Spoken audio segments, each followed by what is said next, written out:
world is covered by our trails, scars we cover up with paint. Watch them preach in the sour lies. I would rather see this world through the eyes of a child. Hello everybody, I am so excited to dive into this song today. This is one of my favorite pieces by Aurora, and as you know, we are doing an entire series around Aurora. We do reaction and analysis videos on this channel, and we also have some more variety of content coming your way. This was recommended to me by several of our new subscribers, so thank you so much to those subscribers for supporting this channel. I always try to honor as many recommendations as I can when thinking about new video content, so totally leave your recommendations below. This is a performance of Aurora singing Through the Eyes of a Child. We're gonna kind of go on a nerdy journey together real quick right before we do this reaction and do a little bit of an analysis. It's more along the lines of the straightforward works by Aurora. I think the message is a little bit clearer than some of her other songs. It's still left up to interpretation, of course. I will also be talking a little bit about the inspiration behind the song as stated by Aurora herself. So Through the Eyes of a Child, the 7th track on the album All My Demons Greeting Me as a Friend. There are some co-writers on this piece. The track is about Aurora's childlike philosophy on life. So the song is about how I'd rather see the world through the eyes of a child because everything is a bit better when you do. I care a lot about people's inner child, and I am very determined to never lose my inner child. I get why we all need these layers to survive. It is a very tough world, and I think sometimes we forget that child. Sometimes we lose it, and I think it's a bad thing. She wants to bring it home, that we don't have to lose that child inside of us or that sense of wonder about life. Through the Eyes of a Child is one of the most important songs for me. It's one of the most important songs to me as well, personally. It's about the older you get, the more you see, and it's kind of like you miss the times when you thought everyone was nice and that everything was nice because it's hard to know all the darkness. Also, we have lots of light, and I know that as well. But it's kind of like wanting to go back to innocence, and seeing the world through the eyes of a child is a very important thing for me. Going back to innocence, maintaining that sense of wonder, allowing yourself to still enjoy life as if you're experiencing it all anew, just like you are seeing it through the eyes of a child. So many different aspects of healing energy for all of us as listeners. It's so soothing. It's so much like a lullaby. We don't have to become desensitized to these things that happen in the world. We can actually be empowered through our feelings and through our emotions. And Aurora is just the type of artist that is always telling us through her pieces to own up to who we are authentically as human beings and own up to our own emotions, which is why I think this song is kind of the antithesis, or kind of encapsulates her views on life and her stamp on the artistic landscape in the most thorough way, I think, of all of her pieces. I'm a huge fan of the piece The River as well. I think The River and Eyes of a Child are two of my favorite Aurora songs. They have gotten me through some difficult times in my life, and I'm sure I'm not the only one. Sometimes it's the songs that just allow us to kind of sink into that sensation of being sung to as a child. I can imagine myself in the future maybe singing this to my future children before they go to sleep at night. I know, especially after years like 2020 and 2021, most people need these healing songs in their lives more than ever. So thank you so much to artists like Aurora who are willing to provide us with these little gems to listen to whenever we need that emotional catharsis or we need that empowerment to continue to see the wonderful things in life as well. And I also wanted to tell you a little bit more about the venue that she's performing in, because I went on a bit of a nerdy journey researching that as well. I believe it's called the Nidaros Cathedral. It has an absolutely beautiful acoustic landscape, so it's really pleasurable to listen to music in that venue. And according to a commenter on one of my past Aurora videos, I'm hoping I'm remembering this correctly off the top of my head. It's in Norway considered like a huge honor to invite artists to sing at this cathedral. This cathedral is one of the biggest tourist destinations in Norway and holds a lot of history to the country. And is the northernmost cathedral in the world. A little bit of my research that I just wanted to share on discovering what this cathedral is a little bit more about, because architecture and all sorts of art, including visual arts, is something of interest to me. So the Nidaros Cathedral is a cathedral of the Church of Norway. It's located in the city of Trondheim. I hope I'm pronouncing these things correctly. I try, but you know, I'm American. I'm not from Norway, so I may make some mistakes. So if I am making any mistakes, feel free to correct me in the comments. I'm always open to feedback on my videos. And so far, everyone has been so kind and wonderful about that for the most part. So thank you, and keep them coming, because those things help my videos improve over time and help my following grow as a result. It was built over the burial site of King Olav II, who became the patron saint of the nation and is the traditional location for the consecration of new kings of Norway. So this is a big deal in the country. It was built over a 230-year period from 1070 to 1300, when it was substantially completed. However, additional renovations are always being made to the structure. It's absolutely gorgeous. The architecture is absolutely stunning. After experiencing the turmoil and controversies of the Protestant Reformation of the 16th century, this church was taken from the Catholic Church by the newly established State Church of Norway in 1537, which adopted the teachings and reforms of Martin Luther along with other kind of religious philosophers, and it became an evangelical Lutheran church. The cathedral is the main church for the Nidaros Agvar Froye, and the seat of the Nidaros Domprosti, or the Archdeanery, and the seat of the bishop of the Diocese of Nidaros. It's also a popular destination because it hosts a variety of concerts, and to my understanding, it hosts concerts of Norway's most prominent artists. Now that we have gone through that history and you've gone on the nerdy journey with me, we're going to go ahead and look at Aurora through the eyes of a child, live at the beautiful Nidaros Cathedral.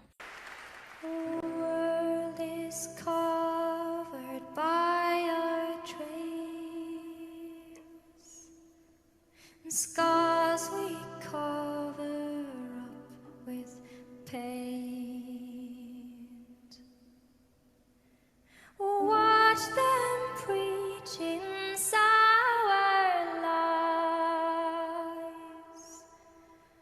I would rather see the world through the eyes of a child, through the eyes of a child.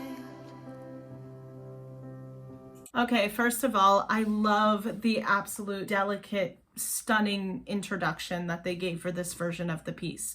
I loved the fact that they allowed her voice to kind of suspend in the acoustics a little bit.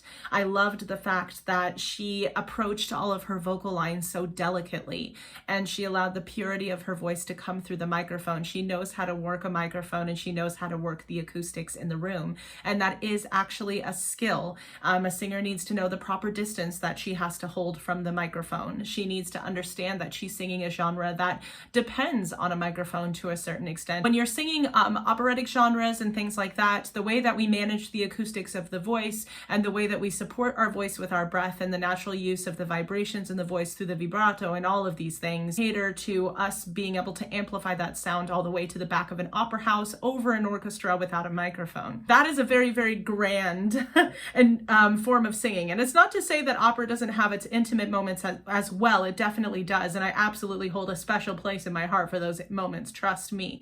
But this is a very different form of singing, and it has a very, very special type of intimacy to it.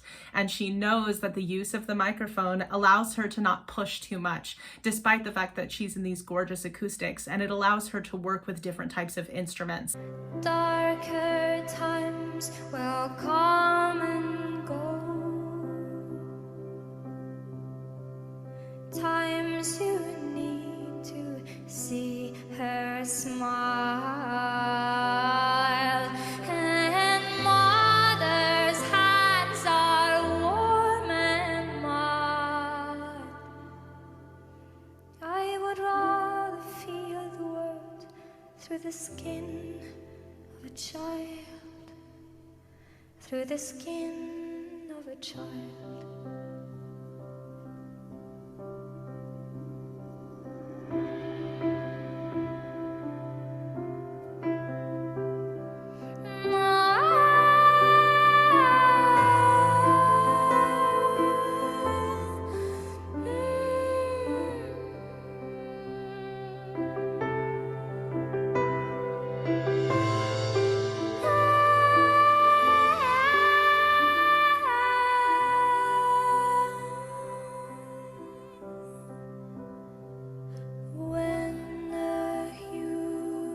strokes your skin. And that is when you let them in. Let them in before they go. I would rather be alive with a childlike soul, with a childlike soul. Okay, I let it go a while because I really, really wanted you all to be able to embody that energy, that feel the energy of that performance with me. Obviously, you can also see this version uninterrupted, and I'll link the concert below so that you can see that uninhibited by my analysis, but hopefully my analysis is helpful in your listening process a little, or offers you new insights, at least if you're already familiar with the piece. But what was so amazing about that is they created such a simple, intimate piece, but they added these subtle nuances to it that keep making it interesting over time. Part of that has to do with the vocalisms of Aurora, part of it has to do with the addition of certain instruments, and part of that has to do with the delightful backup vocals as well. We'll start with the vocalism of Aurora. Aurora is doing these beautiful vocal ornaments, and she's oscillating between a little bit of a stronger, chestier sound, going up into a beautiful mixed transition up into the use of head voice. She's stylizing the head voice so it has less vibrato and more straight tone to it. It's very reminiscent to me of a lot of medieval art song melodies and vocalizations and ornaments that would happen in those. Folk music, I'm sure, from countries like Norway. It's also reminiscent a little bit almost to Swedish kilning in some ways. It's these very ethereal, spiritual sounds that she's giving us. It allows the audience to have a very intimate but also transcendent experience. It kind of sounds like she's calling all of the wonder-filled childlike spirits to her, and I absolutely love that. The instrumentation is beautiful, it's delicate, and it leaves moments of space. The orchestra is playing with dissonant chords. Dissonant chords are always present in music to create an even more cathartic resolution of the chord into a consonant chord. And what I mean by dissonant versus consonant is dissonant chords are chords that intentionally clash a tiny bit, and consonant chords are chords that harmonize perfectly or sound very beautiful to our ears, or like they fit together. Usually dissonant chords resolve to consonant chords to make the resolution to the consonant chord really cathartic and really beautiful, extra beautiful in its appreciation on the part of the listener. And that's definitely happening. They're oscillating between more dissonant harmonies, going into consonant harmonies again, and she's doing that with the backup vocals and their harmonies, and also doing that with the instruments, and all of these beautiful chord changes are aiding in the ethereal energy of this piece. There's so much to this song despite its simplicity. The fact that they were able to maintain a simplicity to this piece but also add so many beautiful nuances to it is a testimony to Aurora and her team's stunning musicianship.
God, it feels almost criminal to interrupt this, but real quick, I just wanted to mention that once again, she's doing ornaments where she's doing a little bit more of a rapid flip between chest and head now, which gives you kind of that really, really immediate release of pressure that can also be cathartic to the listener. It's really beautiful. It's a spiritual experience to listen to music like this. I truly believe that.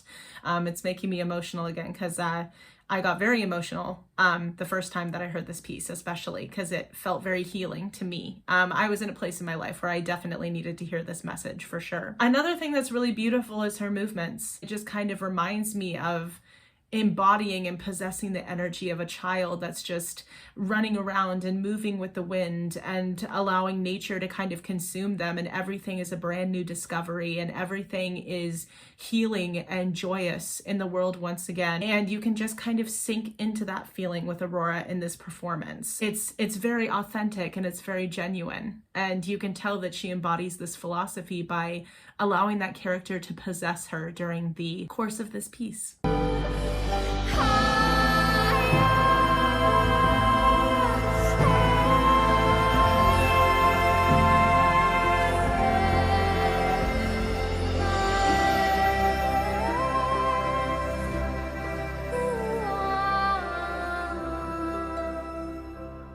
What a beautiful venue.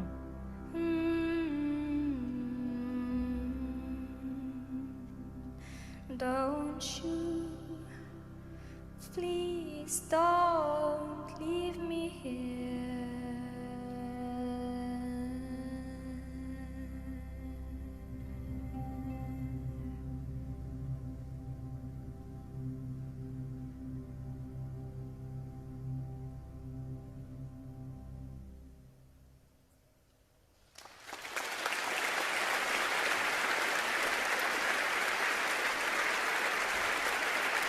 Gosh, what an ending. Sometimes I forget that that's the ending of the piece. At first I was like, oh, that's a very different message than what the rest of the piece is doing. But I think it's interesting because past Aurora and present Aurora meeting. And it's not that Aurora's ever lost her sense of wonder. This is her life philosophy and she definitely embodies it. But it's this idea of like, when I become an adult, please don't leave me in this place where my heart has to get hardened.